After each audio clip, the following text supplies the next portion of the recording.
وقت نے مجھے ایک ایسے دھارے پر لا کر چھوڑ دیا تھا جہاں میں خود کو بے بس محسوس کر رہی تھی، اور میں اپنی زندگی کے اتنے بڑے وقت میں بالکل اکیلی تھی، اور میری مدد ایک ایسا نوجوان کر رہا تھا جسے نہ ہی میں جانتی تھی اور نہ ہی میں نے اسے کبھی دیکھا تھا۔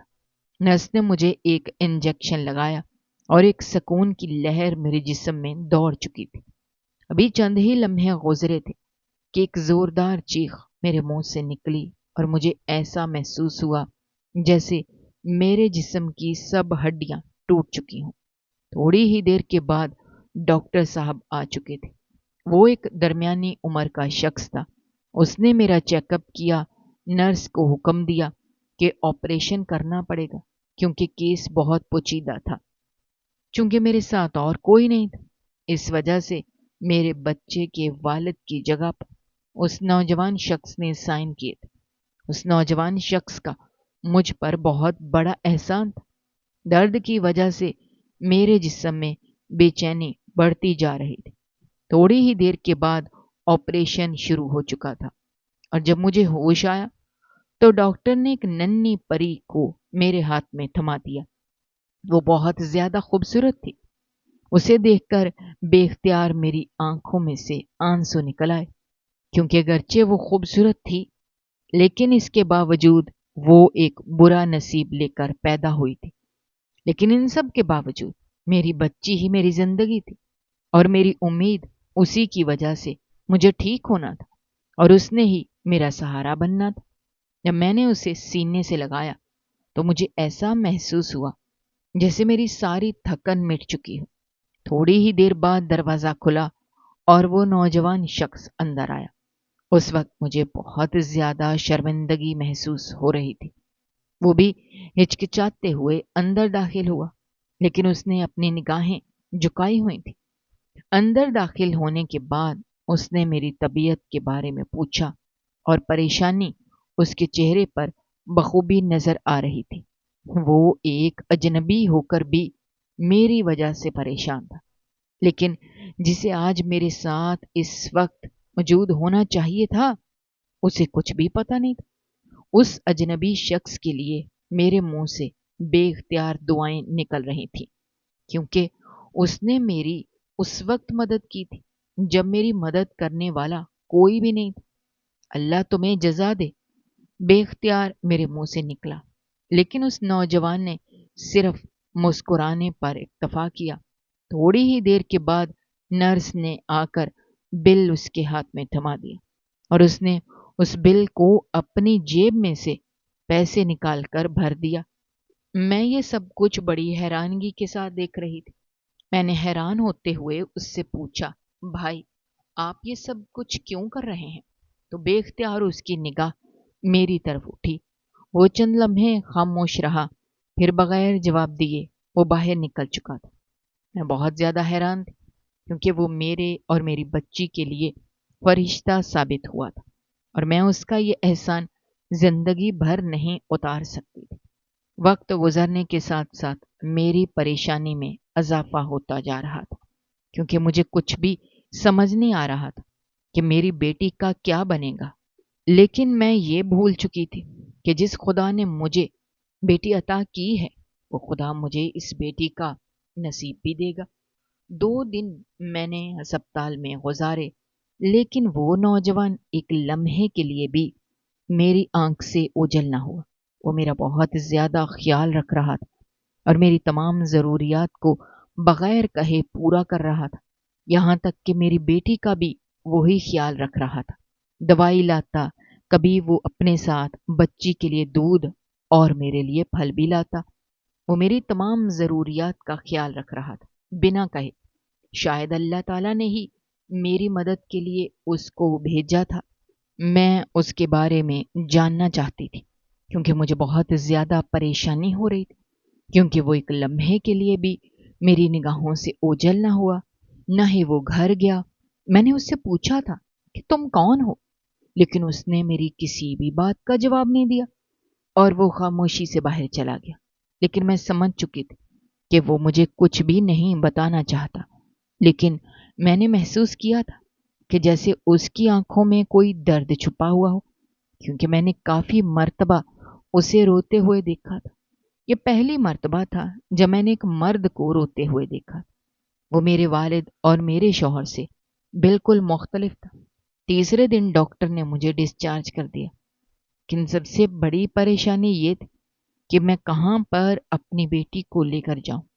یہ سوچ سوچ کر میں بہت زیادہ پریشان تھی، لیکن اس نوجوان نے مجھے پریشان ہوتے دیکھ کر مجھے تسلی دی کہ بی بی جی، آپ پریشان نہ ہو، میرے محلے میں ایک بوڑھی عورت اکیلی رہتی ہے، میں نے اس سے بات کر لی ہے، وہ آپ کو کرائے پر ایک کمرہ دینے کو تیار ہے۔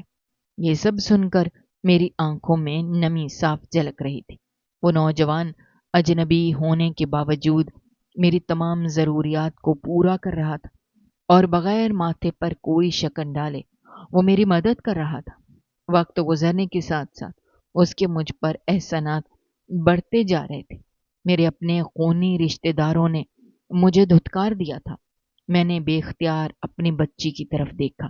وہ سوئی ہوئی تھی، لیکن میں نے پختہ عہد کر لیا تھا کہ مجھے اس کی زندگی کو روشن کرنے کے لیے ہمت کرنا پڑے گی، کیونکہ اس بھری دنیا میں میرے سوا اس کا کوئی بھی ٹھکانہ نہیں تھا۔ اسپتال سے نکلنے کے بعد وہ نوجوان شخص میرے ساتھ ساتھ چل رہا تھا۔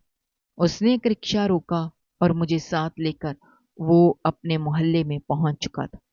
رکشہ رکا تو میرے سامنے ایک پرانی سی گلی تھی، کچے مکان، دیواروں پر گرد، ٹوٹی پھوٹی کھڑکیاں، مٹی سے اٹے ہوئے بچے یہاں وہاں بھاگ رہے تھے۔ وہ نوجوان مجھے لے کر ایک پرانے سے دروازے پر پہنچا۔ اس کے ساتھ میں خود کو بہت زیادہ محفوظ سمجھ رہی تھی، کیونکہ وہ دروازہ ٹوٹا ہوا تھا اور اس وجہ سے وہ نوجوان شخص مجھے لیے اندر کی جانب بڑھا۔ وہاں پر ایک بوڑھی سی عورت چارپائی پر بیٹھی تھی۔ اس کے چہرے پر جھریاں تھیں اور وہ بمشکل ہی اٹھ رہی تھی۔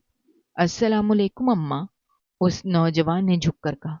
وہ نوجوان کو دیکھ کر اٹھنے کی کوشش کرنے لگی، لیکن اس نوجوان شخص نے اسے اٹھنے سے منع کر دیا۔ یہی اہو جی ہے، اس بوڑھی عورت نے مجھے دیکھ کر سوال کیا۔ اس عورت کے منہ سے نکلنے والے الفاظ سن کر میں دنگ رہ گئی، کیونکہ وہ عورت مجھے اس نوجوان کی بیوی سمجھ رہی تھی۔ میں منہ سے الفاظ نکالنے ہی والی تھی کہ اس شخص نے مجھے یہ سب کرنے سے منع کر دیا۔ اس امان نے مجھے اوپر سے نیچے تک دیکھا۔ شرم کے ماری میری نگاہیں جو کچھ جھک چکی تھیں۔ چلو اندر آ جاؤ، کافی دیر کے بعد اس عورت نے جواب دیا۔ وہ مجھے لے کر ایک کمرے میں داخل ہو چکی تھی۔ اگرچہ وہ کمرہ کچا اور جگہ جگہ سے اکھڑا ہوا تھا، لیکن اس سب کے باوجود ہر چیز کمرے میں سلیقے کے ساتھ موجود تھی۔ اس بوڑھی عورت کا رویہ مجھ سے بہت اچھا تھا۔ کمرے میں بس ایک چارپائی موجود تھی اور ایک پرانا سا صندوق، مگر میرے لیے وہ کمرہ ایک محل سے کم نہیں تھا۔ وہاں پر بہت زیادہ سکون تھا۔ میں نے لرزتی ہوئی آواز کے ساتھ کہا، اماں، میں اپنی بیٹی کے ساتھ سکون کی زندگی گزارنا چاہتی ہوں۔ یہ سب کچھ سن کر اس نے مجھے گلے سے لگا لیا اور اگلے ہی دن وہ مجھے لے کر تھوڑی ہی دور ایک عالی شان گھر میں لے گئی، جہاں پر مجھے کھانا پکانے اور برتن دھونے کی نوکری مل چکی تھی۔ وہ عورت مجھے اچھی خاصی رقم دینے کو تیار تھی اور اگلے ہی دن سے مشقت بھری زندگی کا آغاز ہو چکا تھا۔ میں اپنی بیٹی کو اس بوڑھی عورت کے پاس چھوڑ کر جاتی تھی، وہ جو میری ہی طرح اس کا خیال رکھتی تھی۔ میں خود کو سارا دن کام میں بزی رکھتی تاکہ میری بیٹی کو کبھی کسی بھی چیز کی کمی محسوس نہ ہو، لیکن لوگوں کی نظریں پھر بھی میرا پیچھا نہ چھوڑتی تھی۔ واپسی پر کچھ نوجوان مجھ پر سیٹیاں کستے تھے، لیکن اس سب کے باوجود میں نے کام کرنا نہ چھوڑا، کیونکہ اب مجھ پر خود کے ساتھ ساتھ بچے کی ذمہ داریاں تھیں۔ وہ بوڑھی عورت میرے آنے کی وجہ سے بہت زیادہ خوش تھی، کیونکہ میں نے اسے کافی حد تک سہارا دیا ہوا تھا۔ میں گھر کے سارے کام کرتی تھی اور وہ میری بچی کو سنبھالتی تھی۔ وہ نوجوان شخص کبھی کبھی آتا، ایک شام کو میں تھکی ہاری کام سے واپس آ رہی تھی کہ مجھے دروازے پر ایک لفافہ پڑا ہوا ملا جس پر کچھ الفاظ لکھے ہوئے تھے، اور اس پر موجود لفظوں کو پڑھ کر میرے قدموں کے نیچے سے زمین نکل گئی، کیونکہ اس لفافے پر میرے شوہر کے ہی چند الفاظ لکھے ہوئے تھے۔ اس لفافے پر لکھا ہوا تھا کہ اس بچے کو کبھی بھی میرا نہ کہنا۔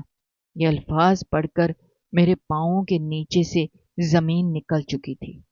مجھے اندازہ نہیں تھا کہ میرے شوہر کو میرے بارے میں یہ سب کچھ کیسے معلوم ہو گیا۔ اس کا مطلب تھا کہ اس نے مجھ پر نظر رکھی ہوئی تھی۔ میری آنکھوں میں زور و شور سے آنسو بہنے لگے۔ میں دوڑ کر اپنی بیٹی کی جانب بڑھی اور اسے گلے سے لگا لیا۔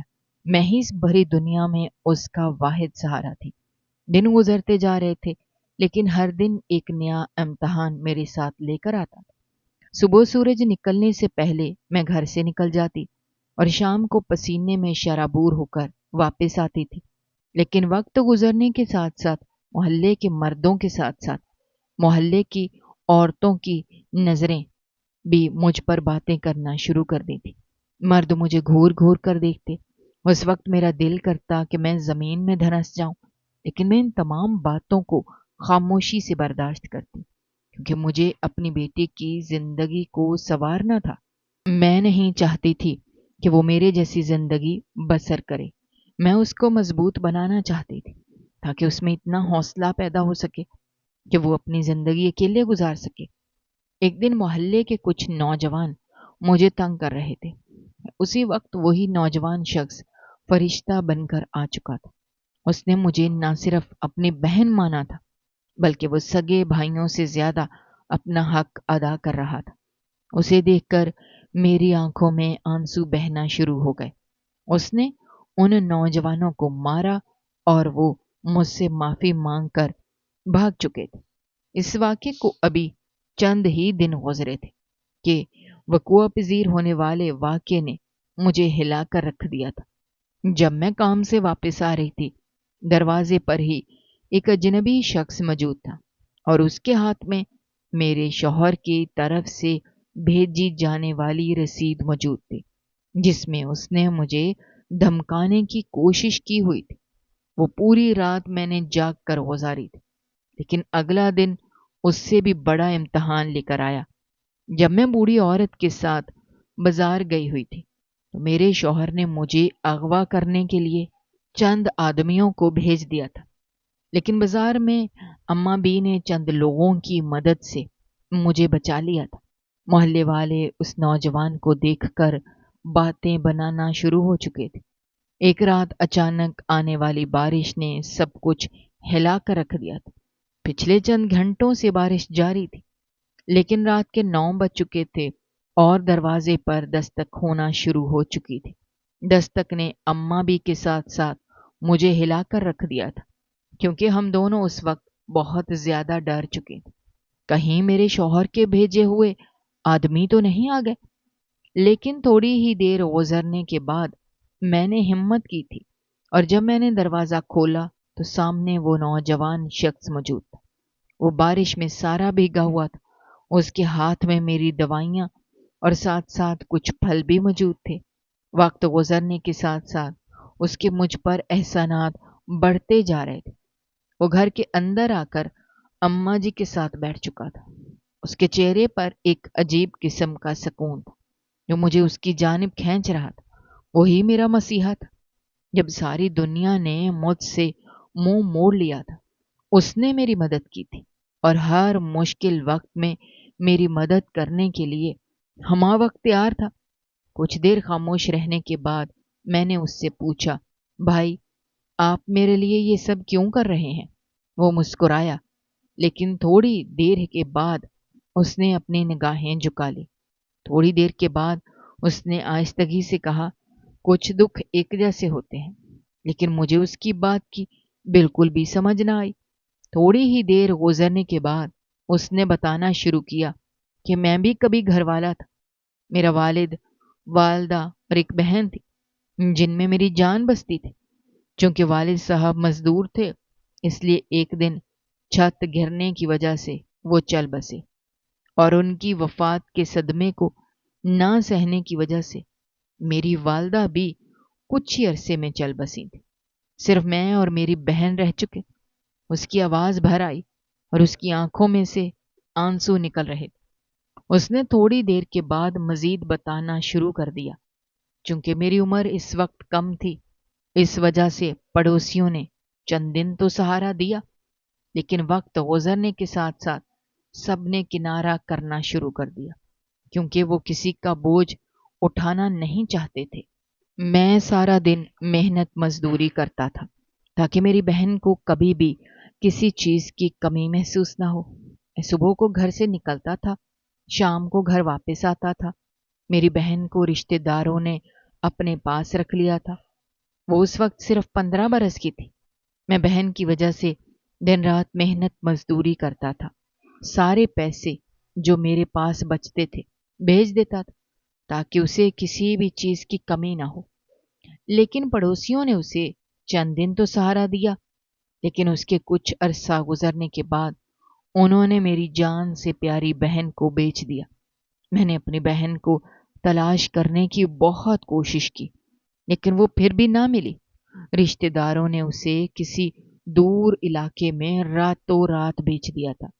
میری بہن کی تلاش کرنے کے باوجود بھی وہ مجھے نہ ملی۔ میں نے پولیس سے بھی مدد لینے کی کوشش کی، لیکن پولیس والوں نے بھی میری بات کو سنجیدہ نہ لیا۔ انہوں نے مجھے دھکے دے کر نکال دیا۔ اس وقت اس کی آنکھوں سے آنسو بہہ رہے تھے اور اس کی آواز کانپ رہی تھی۔ اس کی بات سن کر اماں بھی کے ساتھ ساتھ میری آنکھوں میں سے آنسو نکل رہے تھے۔ وہ مزید بولا، میں اس غم کو بھلانے کے لیے نشئی بن گیا تھا، لیکن جب میں نے آپ کو مشکل حالت میں دیکھا تو مجھے اپنی بہن یاد آ گئی۔ میری جان بستی تھی۔ میں نے اس وقت آپ کو اپنی بہن مان لیا تھا۔ میں نے آپ کی مدد کرنا شروع کر دی۔ جب میں آپ کی مدد کرتا تب مجھے اپنی بہن کی یاد آتی۔ مجھے ایسا سکون حاصل ہوتا جیسے میں اپنی بہن کی مدد کر رہا ہوں۔ اس کی بات سن کر میری آنکھوں میں سے آنسو بہنا شروع ہو چکے۔ ہم دونوں ہی اندر سے ٹوٹے ہوئے تھے۔ وہ رات اس نوجوان شخص نے وہیں پر گزاری تھی۔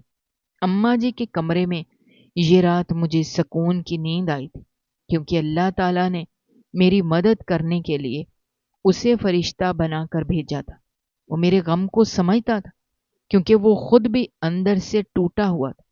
اس نوجوان شخص کی کہانی سننے کے بعد مجھے تسلی ہو چکی تھی کہ مجھے بھی سمجھنے والا کوئی موجود ہے۔ مجھے نہ صرف اپنے لیے بلکہ اپنی بیٹی کے لیے بھی ہمت کرنی تھی، کیونکہ وہی میری امیدوں کا مرکز تھی اور میری زندگی کا سہارا۔ اس نے بڑھاپے میں میرے کام آنا تھا، اس لیے مجھے ہمت سے کام لینا تھا، کیونکہ میری تو زیادہ تر زندگی گزر چکی تھی، لیکن میری بیٹی کی ابھی پوری زندگی باقی تھی۔ مجھے اس کا سہارا بننا تھا، کیونکہ مجھے اپنی بیٹی کو مضبوط بنانا تھا تاکہ اسے کبھی بھی کسی کے سہارے کی ضرورت نہ پڑے، کیونکہ میں نہیں چاہتی تھی کہ وہ کبھی بھی در در کی ٹھوکریں کھائے۔ میں نہیں چاہتی تھی کہ وہ کبھی بھی زندگی میں کوئی مشکل وقت دیکھے۔ اسے مضبوط بنانا چاہتی تھی کہ وہ بڑی سے بڑی مصیبت کا بھی خود ہی مقابلہ کرے، تاکہ کوئی بھی درندہ صفت انسان اس کی زندگی کو نہ رول دے۔ وقت گزرتا جا رہا تھا، لیکن وقت گزرنے کے ساتھ ساتھ میری مشکلات میں بھی اضافہ ہوتا جا رہا تھا، کیونکہ میرے شوہر کے بھیجے ہوئے آدمیوں نے میرا جینا حرام کرنا شروع کر دیا۔ وہ مجھے تنگ کرنے کا کوئی بھی موقع ہاتھ سے جانے نہیں دیتے تھے۔ میں اگرچہ ان سے بچنے اور چھپنے کی بہت کوشش کرتی تھی، لیکن ان سب کے باوجود انہیں کوئی نہ کوئی ایسا موقع مل جایا کرتا تھا کہ وہ مجھے تنگ کر سکے۔ لیکن میں اپنی بیٹی کی وجہ سے ہمت نہ ہاری۔ میں نے گھر میں سلائی کا کام شروع کر دیا تاکہ مجھے کم سے کم گھر سے نکلنا پڑے۔ پہلے مجھ پر کوئی بھی اعتماد کرنے کے لیے تیار نہیں تھا، لیکن وقت گزرنے کے ساتھ ساتھ ہاتھ کی صفائی بڑھ چکی تھی، جس کی وجہ سے چند ہی مہینوں میں سلائی کا کام اچھی طرح سے چلنا شروع ہو چکا تھا۔ محلے کی چند عورتیں کپڑے لانا شروع ہو چکی تھیں۔ کوئی پردے بنواتا، کوئی بچوں کے یونیفارم، وقت کے ساتھ ساتھ کام میں اضافہ ہوتا جا رہا، جس کی وجہ سے اچھی طرح گزارا ہو جاتا تھا۔ اللہ تعالیٰ کا جتنا بھی شکر ادا کرتی وہ کم تھا۔ میں محنت کر کے اپنے قدموں پر کھڑی ہو سکتی تھی۔ نوجوان شخص کبھی کبھار چکر لگاتا، لیکن جب بھی وہ آتا اس کی نگاہیں ہمیشہ نیچے ہوتی اور وہ ہمیشہ اپنی حد میں رہتا۔ اس نے کبھی بھی اپنی حد پار نہیں کی۔ اس کا یہی رویہ تو مجھے پسند تھا۔ وقت گزرنے کے ساتھ ساتھ اس کی میری نظر میں عزت میں اضافہ ہو چکا تھا۔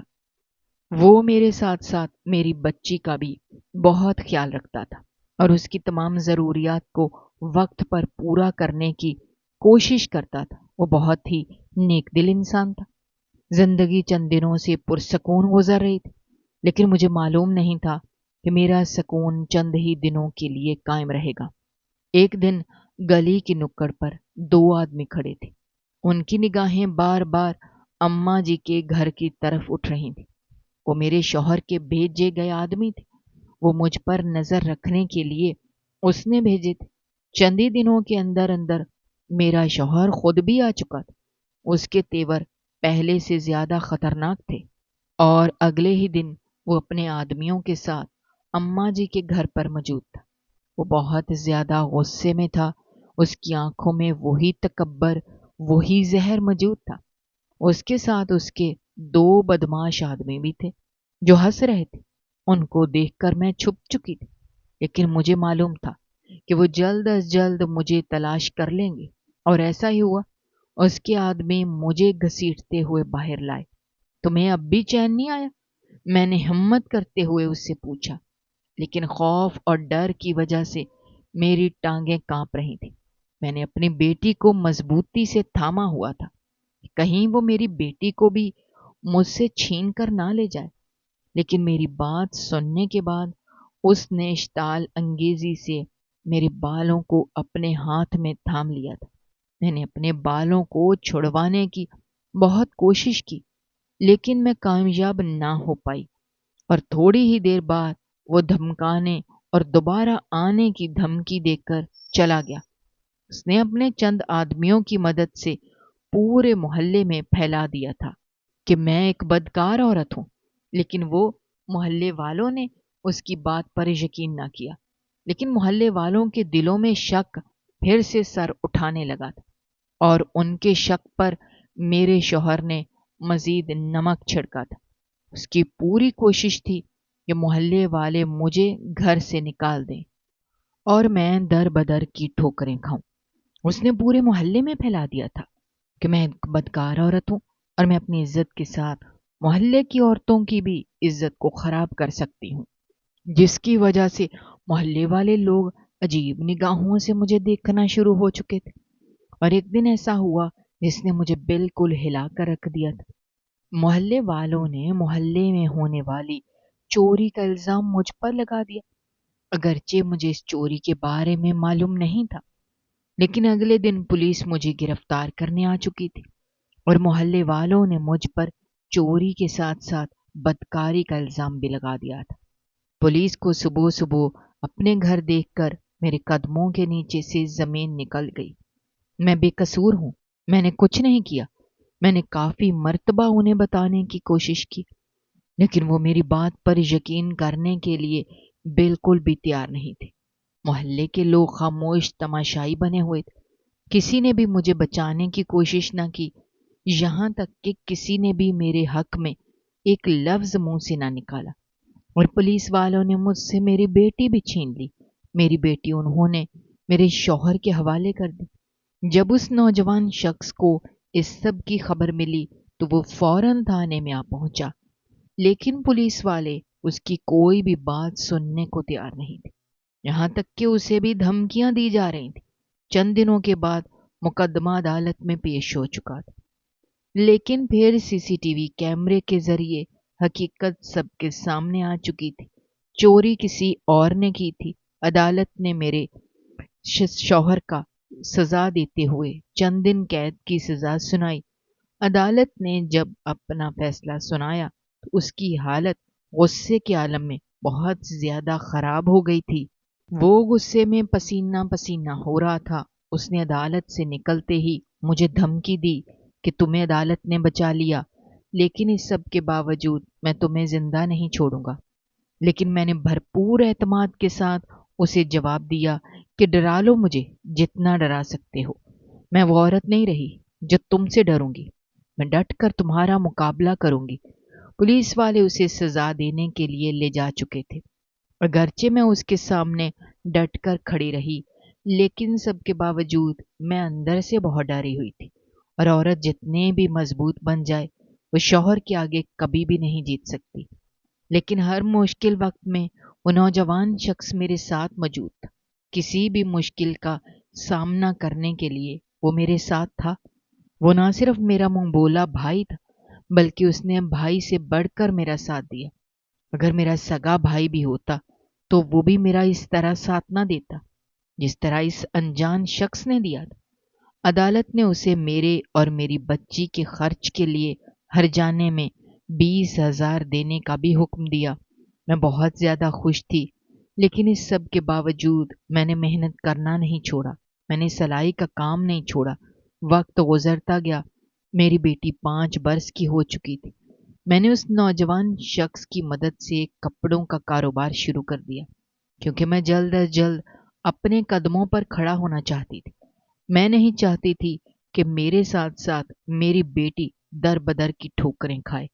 دیکھتے ہی دیکھتے کاروبار اس حد تک بڑھ چکا تھا کہ سب لوگ دیکھ کر حیران رہ جاتے۔ ایک دن اچانک اماں جی کی طبیعت بہت زیادہ خراب ہو چکی تھی، اور اگرچہ اسے اسپتال لے کر بھی گئے، لیکن اسپتال پہنچنے سے ہی پہلے ہی وہ دم توڑ چکی تھی۔ اماں جی کی موت نے مجھے ہلا کر رکھ دیا تھا، کیونکہ مشکل وقت میں وہی میرا سہارا بنی تھی، اور انہی کی وجہ سے مجھے ڈھارس ملی تھی، اور میری غیر موجودگی میں وہی میری بچی کا خیال رکھتی تھی۔ لیکن اماں جی کی اچانک ہونے والی موت نے لوگوں کی نگاہوں کا ایک مرتبہ پھر مجھے مرکز بنا دیا تھا۔ لوگوں نے ایک مرتبہ پھر مجھ پر باتیں کرنا شروع کر دی تھی۔ لوگوں کی باتوں سے بچنے کے لیے اس نوجوان شخص نے مجھے شادی کے لیے پرپوز کر دیا۔ چونکہ ہم دونوں کو سہارے کی ضرورت تھی، اسی وجہ سے میں نے اس شخص کی پیشکش کو قبول کر لیا تاکہ دنیا کی زبانیں خاموش ہو سکے اور میری بیٹی کو اس کا باپ مل سکے۔ وہ شخص ایک بہت اچھا ہم سفر ثابت ہوا، اور اتنی مشکلات دیکھنے کے بعد بھی خوشیاں اب باہیں پھیلا کر ہماری منتظر تھیں۔ دوستو، آپ کو ہماری آج کی یہ کہانی کیسی لگی؟ کمنٹ باکس میں اپنی رائے کا اظہار کرنا مت بھولیے گا، اور اگر آپ ہمارے چینل پر نئے ہیں تو چینل کو سبسکرائب کرنا بھی مت بھولیے گا۔ شکریہ۔ اللہ حافظ۔